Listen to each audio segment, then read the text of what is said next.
I wanted to talk about how it is you do all the things that need to be done on a homestead, or if you're homeschooling or trying to do homeschooling and homesteading and working. I don't know anybody who does that. A lot of times if you're homeschooling and or homesteading, it's kind of required that there's always somebody at home. Those are just kind of things that go together. If you work outside the home and you're homesteading and you're homeschooling, I take my hat off to you. My gosh, you must just be superwoman, superman, whatever. So, but what I wanted to talk about today was that when you spend a lot of time outside and doing a lot of work, it can be really debilitating to come inside and find a messy house. It's not fun to cook in a messy house, and it's not fun to eat in a messy house. It's not fun to live in a messy house. And if you have children, that just kind of compounds things. And whenever you butcher, you need things to be clean so that the meat stays clean. So, in my opinion, it's a top priority to have a clean house. My first 2 years of homesteading here, I didn't have a clean house. I was working so hard outside, and I was frustrated with my husband because I was working hard and I expected him to work as hard when he got home, and so he never had any downtime. And so this is my advice on how to make it work and how to have a happier home and a happier family. Number one, allow your husband downtime. When he gets home, give him his space to regroup. And if it's not something you can do and your husband needs to do it, take it off the list. Don't expect him to be doing things when he's home from work and he's been working hard, because it means that your home does not have harmony in it. It means that you're stressed out because it's on your list, and it means that he's stressed out because he is apparently not doing enough, and it just causes disharmony. So, if you can't do it, and your husband doesn't have time to do it, and still do the things that he needs to do, take it off your list. Just don't do it. Also, don't be so tied up in everything outside that you don't have time to come in and cook for you and your family. You have to keep your own battery recharged if you want everybody else to be able to function as well. Whether you're the mother or father, whichever role you take, make sure there's time to cook and time to spend time in the home and to have good routines. The books that I love for that are Simplicity Parenting. It talks about eliminating most of the toys and recreation from your kids and allowing them to build a relationship.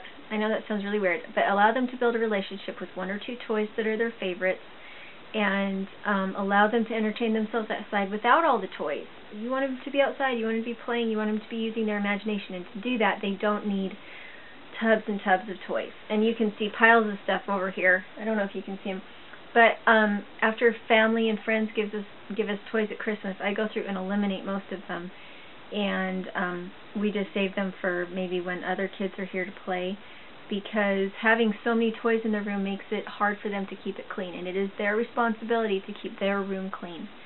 The other one is Confessions of an Organized Housewife by Denise Schofield, and she talks about how to organize things so that they're easy to take care of and how to clean. I really like her. My ultimate favorite, though, is Sink Reflections, and it's by Marla Silly. And she talks about taking things in baby steps and doing things one at a time, like putting shoes on in the morning. If you don't have your shoes on, it means if you see the garbage is full, you would have to put your shoes on before you can go outside to put it in the garbage can, and then your house stinks if you don't want to take the time. So she talks about having things in order and then doing them in baby steps. And I absolutely love it. And one of the things that I got from her is that I have a dishwasher, but I don't use it. Whenever we have a meal, I wash the dishes by hand, or I have my children wash the dishes by hand, and that way we are always on top of how many dishes we have, and the kitchen feels clean, and I don't have to have this big stinky cupboard of dirty dishes in my kitchen all the time. Instead, I'm just washing them as I make the mess. And our kitchen has been so nice this last year while I have done that. So that's kind of what I wanted to talk about, is take things slow. Make sure you spend enough time in the house to get things clean. you also, once you've been outside working all day, it's not just your family that needs to enjoy a clean house. You need to walk in your home and feel relaxed and happy when you're in your home instead of walking in and being stressed out. My kids do 3/4 of the housework that happens in our home, and I have a 4- and a 6-year-old. And I do that by eliminating extras. If we have extra clothes, they go in bins underneath our beds. If I have extra toys, we either DI them or we save them in one bin, and that's where all toys go after they've been played with. We just try to eliminate extras, and that way the kids can clean up after themselves, and that eliminates 50% of all the household work because my kids are cleaning up after themselves, and that other 25% is things that just happen because we're living. And so they vacuum and they wash about 1/3 of the dishes. They clean the bathroom, they clean their own room, and they can haul garbage. But it makes them feel happy because they're being useful and they're not bored. And it's just been a happier way of life. And originally when we first started homesteading, it was not that simple. We were running ourselves to death. And again, our marriage was struggling a little bit because I was so stinking bossy. And we've always had a man cave for my husband because he needs a place to go that's his space. And on top of that now, when he comes home, I don't really talk to him for the first 2 hours after he gets home at night. It's his time to take a shower, to eat dinner, to sit down and read something, whatever it is he needs to do. Those 2 hours after he gets home from work are his. And then on weekends, I don't wake him up until I wake him up for breakfast, and I try to do that later in the day, because now that I do that, he'll actually come to me and say, "Is there anything you need me to do, honey?"